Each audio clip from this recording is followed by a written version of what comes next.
Hey everybody, I'm Lisa Baudouin. Welcome to Lisa's chat room. Today is October 27th, 2025. It is Monday, and I have been working on my back porch. So this is back porch 101 video 4, I think. And so I'm going to just share with you what I've done so far. I've got the beams painted and basically up there, but I want to show you the reason I'm having the issue with the hardware and why I have to put the posts over.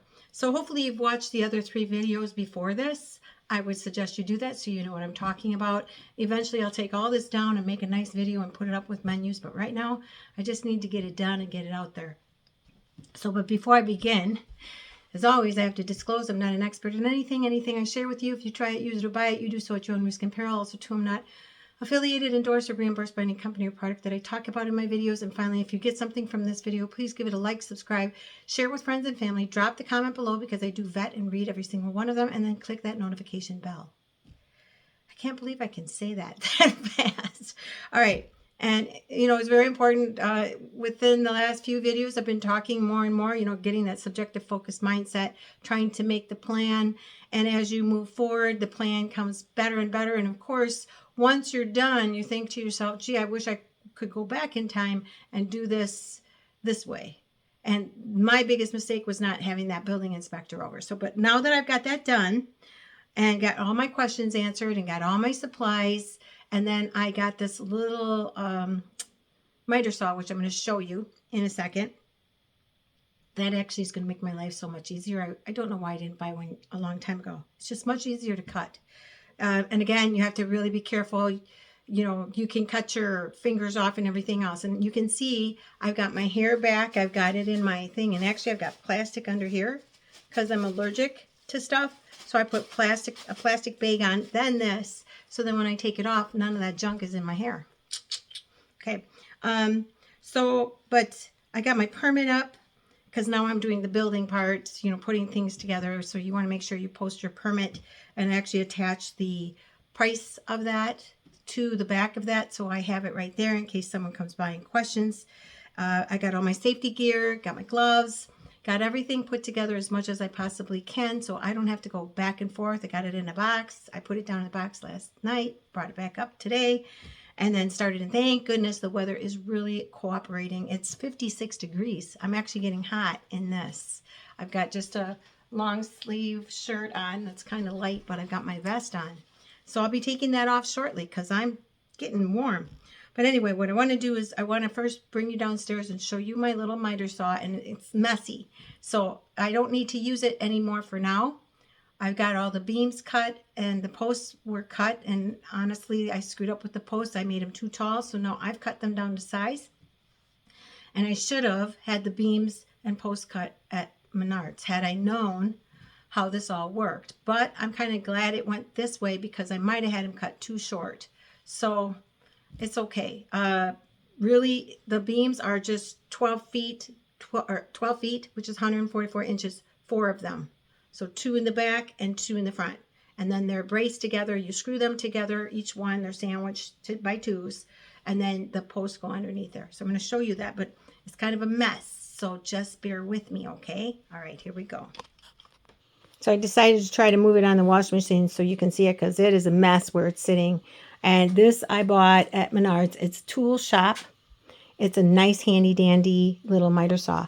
My big beef about it is it's really hard to get it out of the safety. You have to push down and screw around, and you have to make sure that this is centered on something. I think that was my mistake. I don't know. Maybe not. But you have to push down and you have to pull it, and it's real sticky. It doesn't seem to want to do it, but it eventually does. And actually, that's what I was talking about yesterday. I actually took this back to Menards. It wouldn't work. Some other guy monkeyed with it in the parking lot even. It wouldn't work. And then brought it in, and the guy that was working in the back came up and he got it to work. And it's like, oh my gosh, I felt embarrassed. But then when I come home, I still kind of have a problem with it. So the way to unlock it is to push down and pull that out. And I'll do a product review on it and show you all that. But right now I don't have time. It comes with this bag. It also comes with, you can turn these, which is really nice. But you have to push them. So, and you got to make sure that it's set on 0. When you're cutting, it's set on 0. You can also, So you push this, but you got to have this on a board, which I had it on a board on my tool table upstairs. Right, then here you turn this, and this will turn the miter, the saw, this way, which is super nice. I just love that. Now this is 7.5 inch, so it's not real big. And so like for the 4 inches posts, what I did was I just put them in there. Couldn't use this. This isn't tall enough. Maybe if I got another one, maybe that would work. But basically, I just was very careful. Put it in, marked it all the way around the 4-inch post, and then I just would take it out and turn it. And I did have to take and bring the safety up a little bit. So you got to be really, really careful. You got to make sure you know what you're doing when you're using this equipment. And really, if I were you, I'd practice a little bit before you start cutting the stuff that you need for upstairs. All right, so the other thing we're going to talk about is this is the metal plate that I had to cover the light. That worked good. And I'm done with that. I would suggest you get an electrician for that. The next thing I'm going to talk about are these. This is the hanger tie. And this hanger tie is going to go on the post in the front. You know, further out, it's going to go like this. And this is the joist hanger. And this is going to go on the top of the beam. And my problem was with the other thing, this thing right here. My problem is when you got a 6-inch beam, this isn't going to work. So I'm going to take you outside. I'm going to show you so far how I've gotten the beams up. And then I'm going to show you how I'm working this out, because I have to work it out step by step. Okay, so we're outside. It's super bright, so I hope you can see okay. I got both those beams up there. And how I did that was I maneuvered them. And I put hangers up there. And they're bolted in with the 10 hex screws. So they're in pretty good.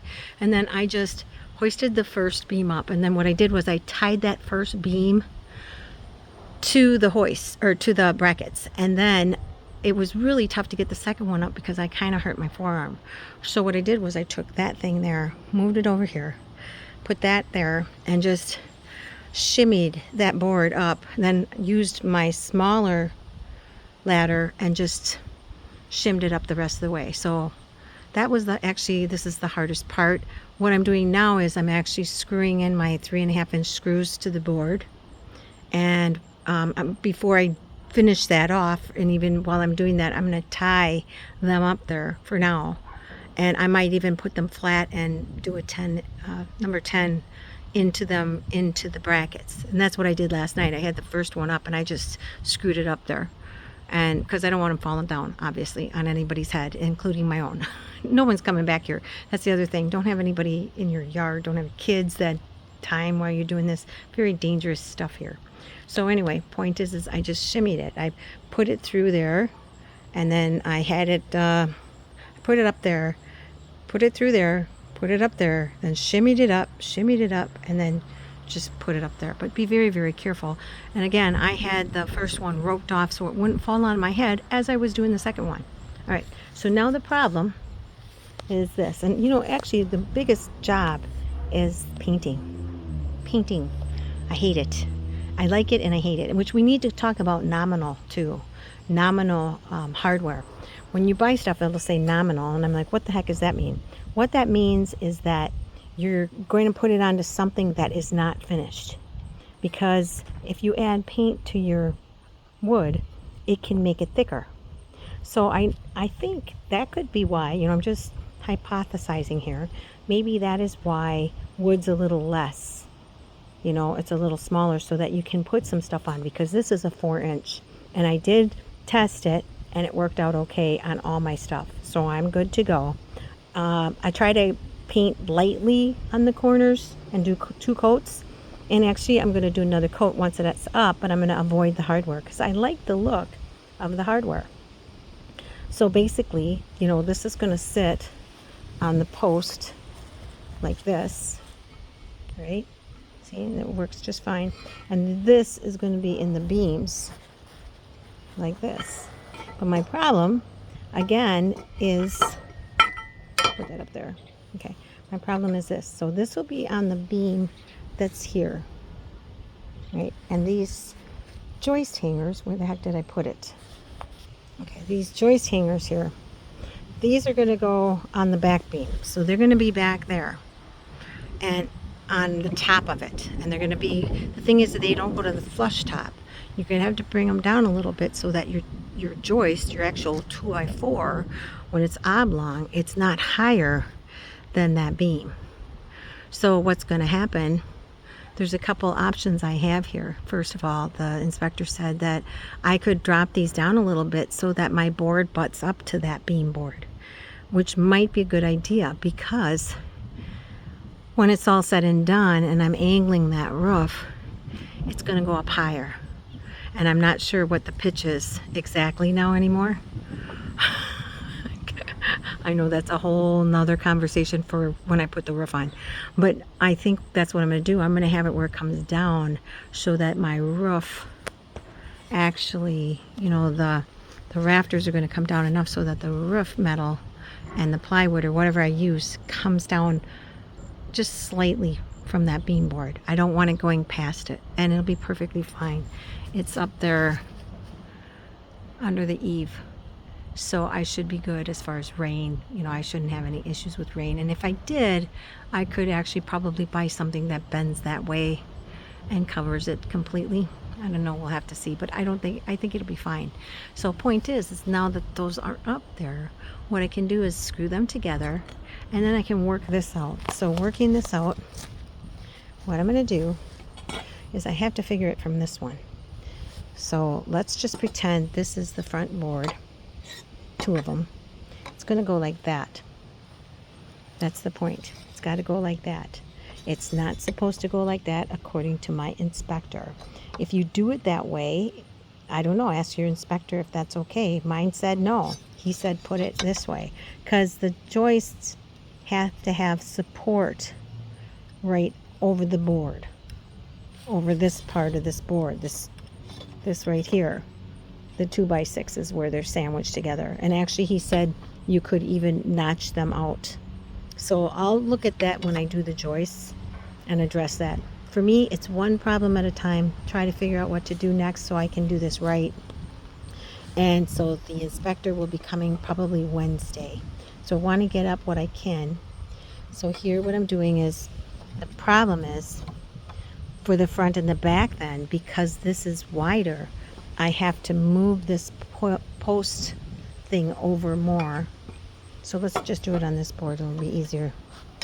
Okay, so I've got that there. Let's say I start it right there. I can't have this underneath. I suppose I could. I don't like it. And then the other part of that is the joist also has to sit. Okay. So obviously that's not going to work. So what he said I can do is, I'm going to start with this hanger tie first.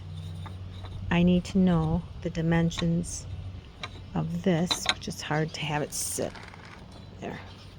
Okay, I need to have it sit in here, and then I'm going to put this onto my beams over.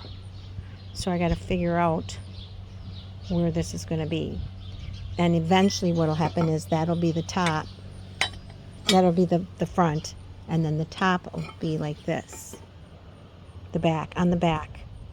I know, I'm sorry. It's a lot to explain. It's actually easy, but it's a lot to explain. So I'm going to have these over. And I have to have them over enough where when this is on there. Okay. Okay. This is the back, and it's actually like this. I need to have it so it's perpendicular, coming straight down. Yeah, you experts out there, you're just laughing. There's a fly. It's like freaking almost 60 degrees out, and it's October. Thank goodness. So happy.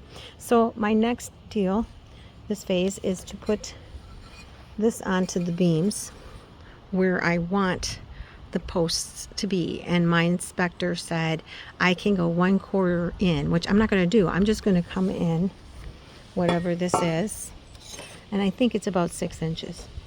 So I'm going to bring this over again. Let's do it on this one, see how it looks. I'm going to bring this over, so on the posts that are out, right here, going out this way, that's what it's going to look like as you're looking out. going to look like this. On the posts that are against the wall up there, it's going to look like this. And this has got to come down enough where that 2x4 can be angled. And I won't be able to do that until I get the beams up, and I get the back beams and the front beams up. So it's step by step. So, but the back beams, that's almost done now. And then once I'm done figuring out where this goes, the next step is to actually put the beams up. And now here are the beams, and they're perfect. And I did check them out. I'm not going to put them up until I'm ready. I'll show you in the next video. But I'm going to finish this first and get these beams done so that I can get those posts up. And then the next step really is I'm going to do the back beams first and cement them in first, one step at a time. I'm not going to do all 4 of them. No way. It's hard enough just to do 2. And I did mark everything off. Everything is, you probably maybe can't see it, it's all inched out. Everything is perfect, and actually it's going to sit just like that. Okay, just a little bit lower. You can see that mark there? All right, that is 8 foot 1 inches. So it's actually going to go right there. Once it's all finished, it'll come down. So I had to have a little gap so that I can get the post there, and as I take these off, then that post will fit. Now maybe I should have had them down a little bit further. It's totally fine. I'm okay with it. Again, I will like take that one off, that one off, that one off. I'll leave one on so that it just lowers. And you got to be kind of careful when you're doing all this, you know, especially when you're by yourself. So I'll have certain things, and my ladders are my tools. They're my second hands. These brackets, these are my second hands. These are my 5th hands. There's like 5 pairs of hands up there holding that up for me. But next step is really, I want to rope it up there so it doesn't fall. That's really important. Safety first, right? So that's it for this video. Hope you've gotten something. And yeah, I'm just trying to get this back part done. And then once I get the back part done, then I'll work on the front beams. I might make a video showing you that too, because I got to figure it out as I go. And the beauty of it for you is you get to watch this crazy woman who's in her 60s putting up a back porch roof, and you'll know what to do, where I'm kind of going step by step. So anyway, that's it for this video. Please give it a like, subscribe, share with friends and family, drop that comment below, click the notification bell. But most importantly, people, please make sure you stay safe and stay healthy, and I hope to see you back here again next time in Lisa's chat room.